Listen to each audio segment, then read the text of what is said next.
আসসালামু আলাইকুম, সবাইকে শুভেচ্ছা সহ আমন্ত্রণ চ্যানেল আই সংবাদে। পুরো সংবাদ জুড়ে আপনাদের সাথে আছি আমি আনিকা জাহিন।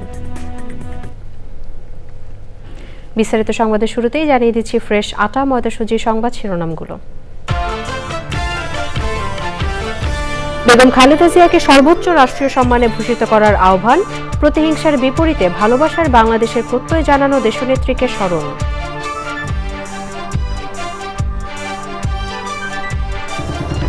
গ্রিনল্যান্ডের নিয়ন্ত্রণে যুক্তরাষ্ট্রকে সমর্থন না করলে সংশ্লিষ্ট দেশগুলোর ওপর শুল্ক আরোপের হুমকি, ট্রাম্পের বক্তব্যে ইউরোপ ন্যাটো সদস্য দেশগুলোর মধ্যে নতুন উদ্বেগ। জাতীয় নির্বাচনে কোনো জোটে যাবে না ইসলামী আন্দোলন, সংবাদ সম্মেলনে 268 আসনে একক প্রার্থী ঘোষণা। এবং আখ থেকে গুড় তৈরি করলে প্রণোদনা পাবেন কৃষক, সরকারি সহায়তায় আখের গুড় হতে পারে কৃষকের ন্যায্য আয়ের উৎস।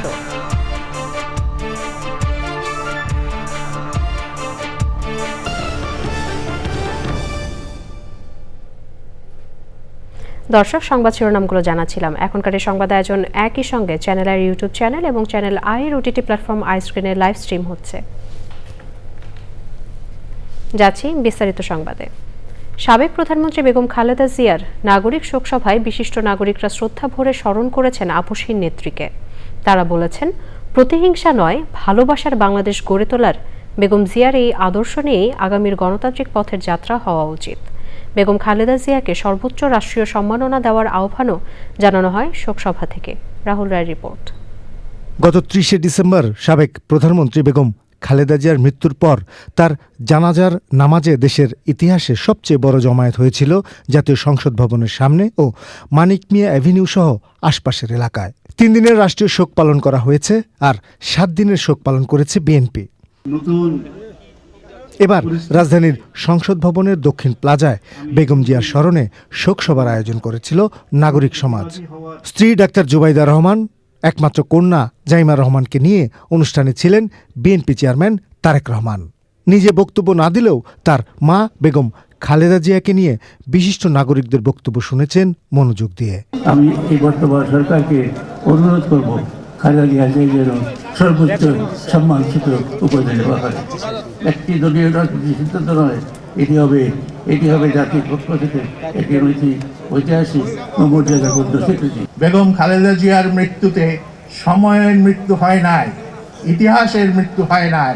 আগামী দিনের যে ইতিহাস এই জনপদে সৃষ্টি হবে, তার প্রপেলার হবেন, তার ড্রাইভিং ফোর্স হবেন বেগম খালেদা জিয়া এবং তার আদর্শ।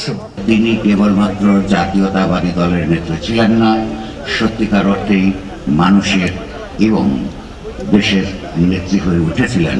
শহীদ জিয়া এবং বেগম জিয়ার পতাকা তারেক রহমানের হাতে ন্যস্ত হয়েছে। মহান আল্লাহ তাআলার কাছে প্রার্থনা জানাই, তিনি যেন সেই অবিস্মরণীয় পতাকা, সেই শক্তির পতাকা, সেই স্বাধীনতার পতাকা তারেক রহমানকে বহন করবার শক্তি দান করেন। ওনার মতো বহুমাত্রিক জীবনের বিভিন্ন ভাবে আলোচনা করতে পারে, আমার আগের বক্তাদের কাছে আমরা পেয়েছি।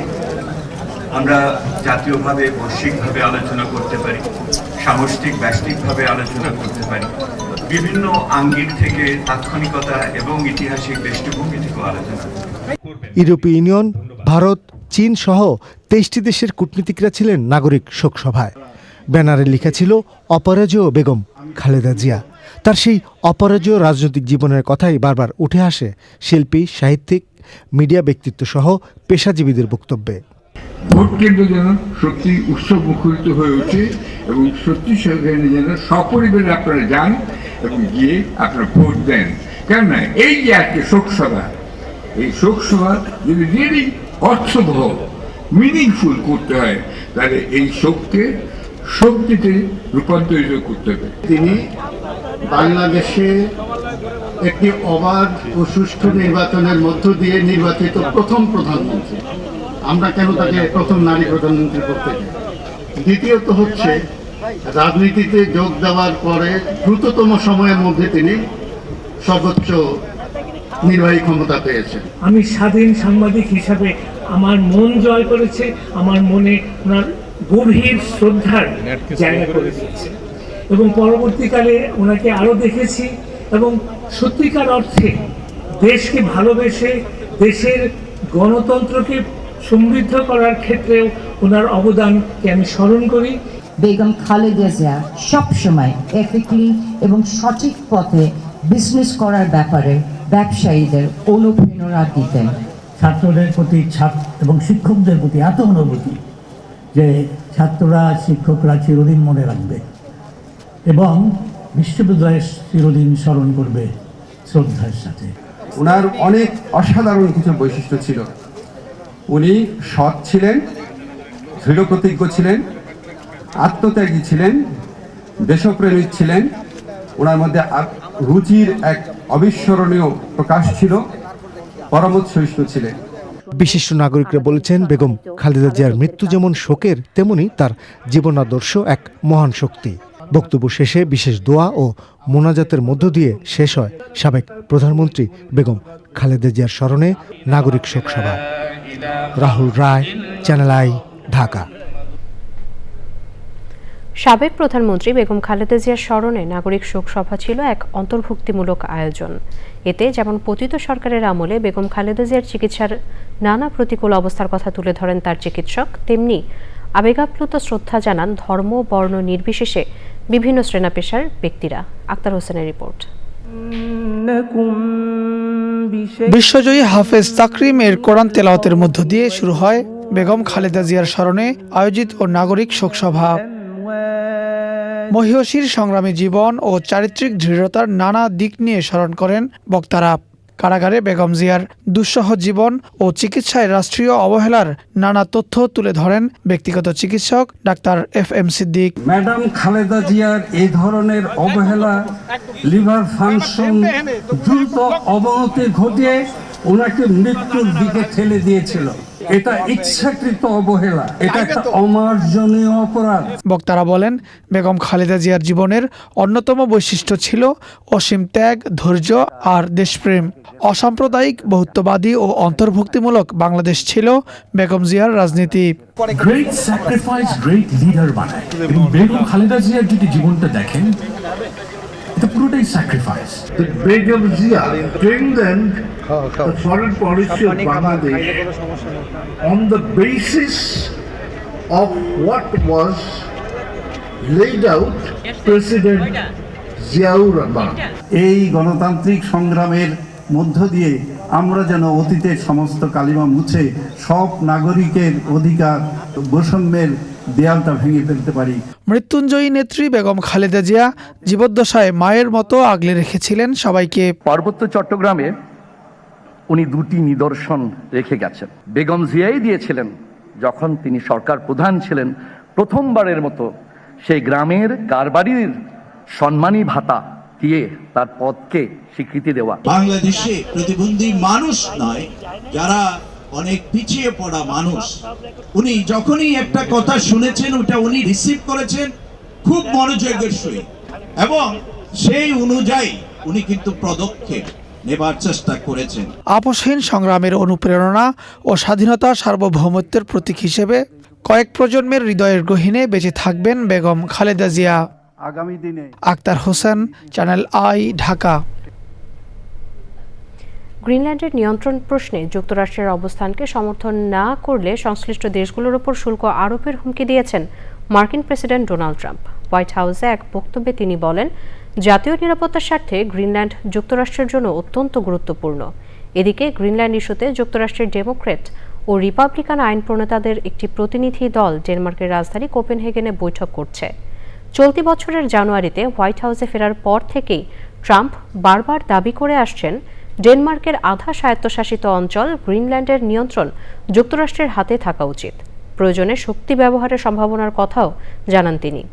এদিকে ইউরোপীয় নেতারা স্পষ্ট করে জানিয়েছেন গ্রিনল্যান্ডের ভবিষ্যৎ নির্ধারণের অধিকার কেবল ডেনমার্ক ও গ্রিনল্যান্ডের জনগণের। পরিস্থিতির প্রেক্ষিতে ডেনমার্ক গ্রিনল্যান্ডে মিত্রদের সহায়তায় সামরিক উপস্থিতিও বাড়িয়েছে।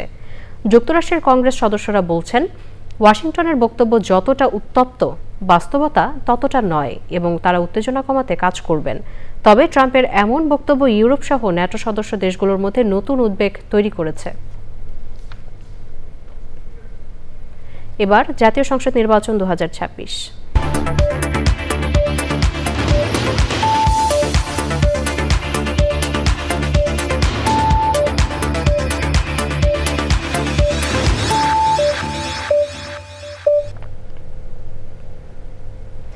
বিএনপি কিংবা জামাত কোনো জোটে যাবে না ইসলামী আন্দোলন। স্বতন্ত্রভাবে নির্বাচনে অংশ নেবেন তারা, এমনটিই জানানো হয়েছে দলের পক্ষ থেকে।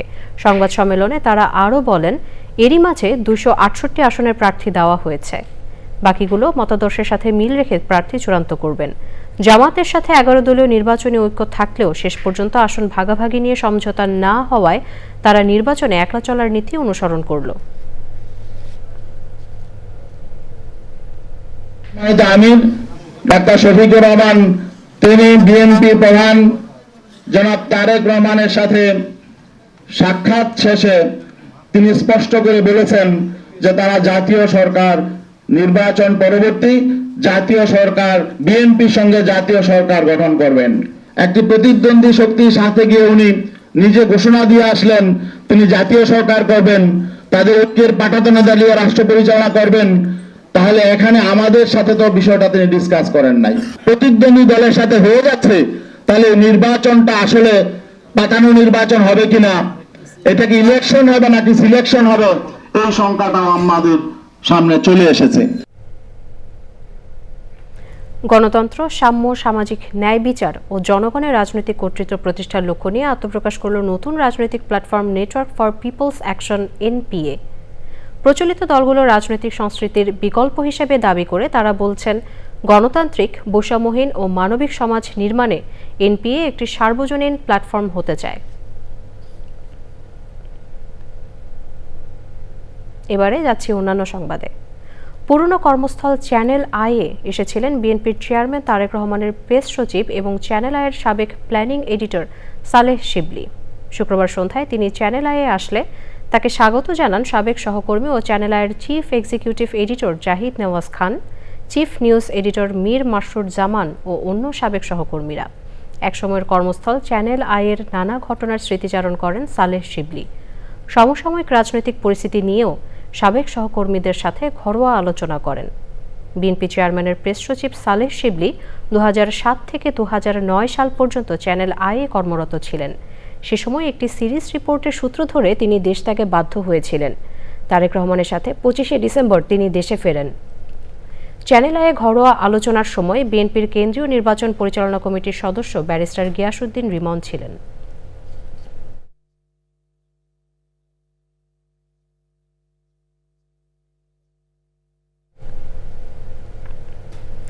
পরিশোধিত চিনির বিকল্প হিসেবে স্বাস্থ্য সচেতন মানুষের কাছে গুড়ের চাহিদা বাড়ছে দিন দিন।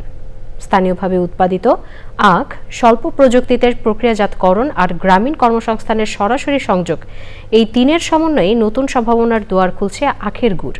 ময়মনসিংহের ভালুকা উপজেলার মল্লিকবাড়িতে আখের গুড় তৈরির চিত্র নিয়ে থাকছে শেখ সিরাজের রিপোর্ট। ভালুকার মল্লিকবাড়ি ইউনিয়নের নয়নপুর গ্রামের কৃষক বাড়ির এই আঙ্গিনা যেন ছোটখাটো একটা কারখানা। এখানে চলছে কৃষকের মাঠ থেকে কেটে আনা আখ দিয়ে গুড় তৈরির কাজ। গুড় করে যান, তাদের প্রফিট বেশি হয় না আপনাকে প্রফিট? তারা যদি একটু কমে কিনতে পারে একটু প্রফিট একটু হয়, আর যদি গেছে বছর যারা গুড় বানায় তারা প্রতিটা ব্যাপারী লস খাইছে। কারণ গুড়ের দাম ছিল কম। সহজ প্রক্রিয়ায় এভাবে গুড় তৈরি গ্রামীণ মানুষের জন্য বাড়তি আয়ের সুযোগ তৈরি করেছে। বাজার যদি আবহাওয়া ভালো থাকে গৃহস্থ লাভবান হয়। এক কাটা খেতে আমরা বেচতে পারি, যদি ভালো ফসল আসে, ভালো দাম থাকে, তাহলে 20,000, খরচ আছে 12,000। গুড় তৈরির মাধ্যমে আখের মূল্য সংযোজন করলে কৃষক পাবেন সরকারি প্রণোদনা।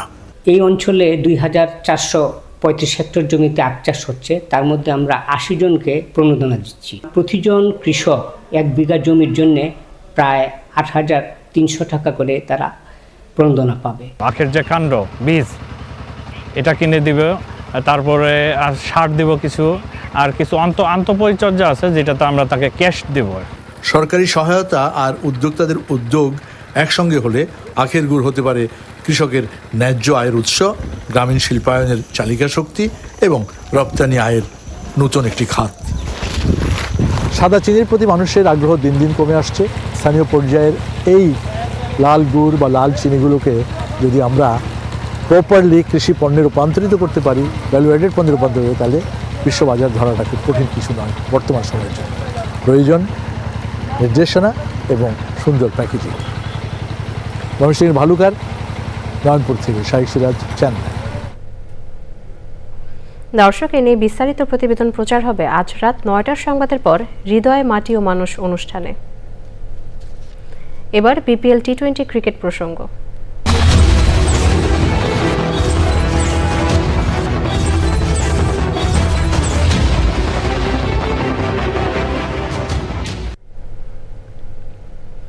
বিপিএলে প্লে অফ নিশ্চিতের গুরুত্বপূর্ণ ম্যাচে ঢাকা ক্যাপিটালসের মুখোমুখি হচ্ছে রংপুর রাইডার্স।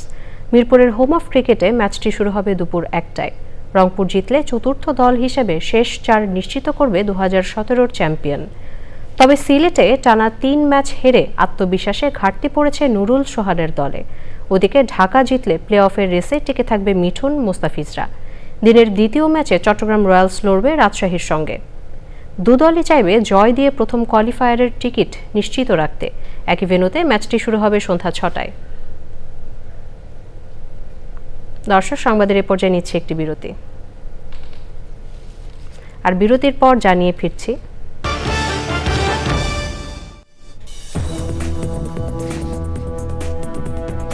বিরতির পর স্বাগত আরও একবার চ্যানেল আই সংবাদে। অসুস্থ হয়ে হাসপাতালে ভর্তি হয়েছেন নাগরিক ঐক্যের সভাপতি মাহমুদুর রহমান মান্না। শুক্রবার বিকালে সংসদ ভবনের দক্ষিণ প্লাজায় বেগম খালেদা জিয়ার শোকসভা শেষে বুকে ব্যথা অনুভব করেন তিনি। এরপর বাংলাদেশ মেডিকেল বিশ্ববিদ্যালয় হাসপাতালে ভর্তি করা হয় মাহমুদুর রহমান মান্নাকে। নাগরিক ঐক্যের নেতারা জানিয়েছেন বর্তমানে সুস্থ আছেন তিনি, তবে তাকে কিছু পরীক্ষা দিয়েছেন চিকিৎসকরা। গাজায় যুদ্ধ অবসানের লক্ষ্যে যুক্তরাষ্ট্রের প্রেসিডেন্ট ডোনাল্ড ট্রাম্পের ঘোষিত বোর্ড অফ পিস ফর গাজার প্রতিষ্ঠাতা সদস্য হিসেবে মার্কিন পররাষ্ট্রমন্ত্রী মার্কো রুবিও এবং সাবেক ব্রিটিশ প্রধানমন্ত্রী টনি ব্লেয়ারের নাম ঘোষণা করা হয়েছে। হোয়াইট হাউস জানিয়েছে বোর্ডের চেয়ারম্যান থাকবেন ট্রাম্প নিজেই। এতে আরও থাকছেন মধ্যপ্রাচ্য বিষয়ক মার্কিন দূত স্টিভ উইটকফ, ট্রাম্পের জামাতা জেরেড কুশনার, বিশ্বব্যাংকের প্রধান অজয় বাঙ্গা এবং মার্কিন নিরাপত্তা উপদেষ্টা রবার্ট গ্যাব্রিয়েল। এই বোর্ড সাময়িকভাবে গাজার প্রশাসন, তদারকি এবং যুদ্ধ পরবর্তী পুনর্গঠনের দায়িত্ব পালন করবে। পাশাপাশি গাজায় নিরাপত্তা নিশ্চিতে একটি আন্তর্জাতিক স্থিতিশীলতা বাহিনী মোতায়েনের পরিকল্পনাও রয়েছে। এদিকে যুদ্ধ পরবর্তী গাজার দৈনন্দিন শাসন ব্যবস্থার জন্য ১৫ সদস্যের একটি ফিলিস্তিনি টেকনোক্র্যাট কমিটি গঠন করা হয়েছে। অক্টোবর থেকে কার্যকর হওয়া যুক্তরাষ্ট্রের শান্তি পরিকল্পনার দ্বিতীয় ধাপে গাজার পূর্ণ নিরস্ত্রীকরণ ও পুনর্গঠনের কথাও বলা হয়েছে। তবে যুদ্ধবিরতি ভঙ্গের অভিযোগে পরিস্থিতি এখনও নাজুক। ইরানের শেষ শাহ বা রাজার ছেলে ও নির্বাসিত বিরোধী নেতা রেজা পেহলভি ইরানের সরকার পতনে বিশ্ববাসীর সহায়তা চেয়েছেন। ওয়াশিংটনে এক সংবাদ সম্মেলনে রেজা পেহলভি বলেন, ইসলামী প্রজাতন্ত্রের পতন অবশ্যম্ভাবী। এ সময় তিনি ইরানের বিপ্লবী গার্ড বাহিনীর বিরুদ্ধে সার্জিক্যাল হামলা চালাতে যুক্তরাষ্ট্রের প্রতি আহ্বান জানান। তার দাবি, এতে সরকার পতনের পথ সহজ হবে এবং প্রাণহানি কমবে। গত ২৮ ডিসেম্বর ইরানে অর্থনৈতিক সংকটকে কেন্দ্র করে শুরু হওয়া বিক্ষোভ দ্রুত সরকার বিরোধী আন্দোলনে রূপ নেয়। আন্তর্জাতিক মানবাধিকার সংস্থাগুলোর তথ্য অনুযায়ী এ পর্যন্ত ২,০০০-এর বেশি বিক্ষোভকারী নিহত হয়েছেন। ইরান সরকার অবশ্য এসব ঘটনাকে বিদেশি মদতপুষ্ট দাঙ্গা বলে দাবি করছে। এদিকে এক সপ্তাহের বেশি সময় ধরে দেশটিতে ইন্টারনেট বন্ধ থাকায় হতাহতের প্রকৃত সংখ্যা নিশ্চিত করা কঠিন হয়ে পড়েছে। এবারে নিটল চাচা কৃষি সংবাদ।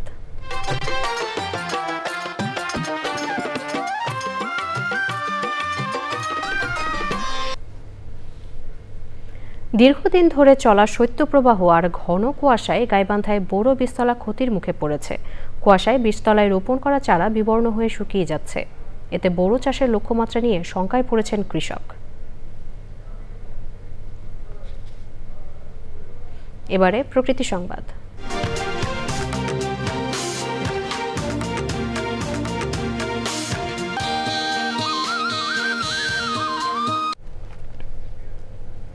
দিনাজপুরে বিএডিসির খামারে রয়েছে দেশি বিদেশি দুর্লভ গাছের সমাহার। প্রায় 250 প্রজাতির ফুল, ফল ও ঔষধি গাছের চারা উৎপাদিত হচ্ছে অ্যাগ্রো সার্ভিস সেন্টারে। সেই সাথে ফেলে দেওয়া নারকেলের খোসা কিংবা গাছের গুঁড়ি দিয়ে তৈরি করা হচ্ছে দৃষ্টিনন্দন ফুলদানি ও ফুলের টব। পরিবেশ বান্ধব এমন উদ্যোগে পুষ্টি চাহিদা পূরণের পাশাপাশি পরিবেশের টেকসই উন্নয়নের প্রত্যাশা সংশ্লিষ্টদের।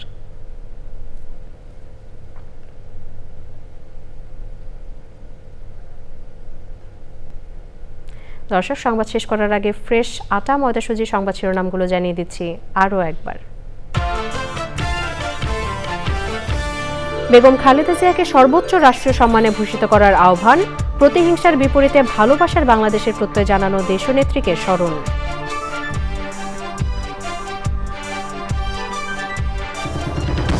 গ্রিনল্যান্ডের নিয়ন্ত্রণে যুক্তরাষ্ট্রকে সমর্থন না করলে সংশ্লিষ্ট দেশগুলোর ওপর শুল্ক আরোপের হুমকি। ট্রাম্পের বক্তব্যে ইউরোপ ন্যাটো সদস্য দেশগুলোর মধ্যে নতুন উদ্বেগ। জাতীয় নির্বাচনে কোনো জোটে যাবে না ইসলামী আন্দোলন। সংবাদ সম্মেলনে 268 আসনে একক প্রার্থী ঘোষণা।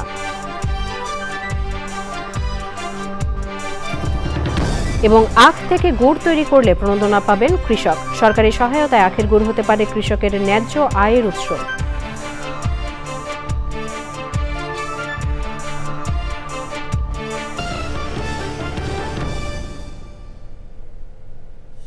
দর্শক, পরবর্তী সংবাদ দেখার আমন্ত্রণ জানিয়ে এখনকার সংবাদ আয়োজন এখানেই শেষ করছি। এতক্ষণ আমাদের সাথে থাকার জন্য সবাইকে অসংখ্য ধন্যবাদ।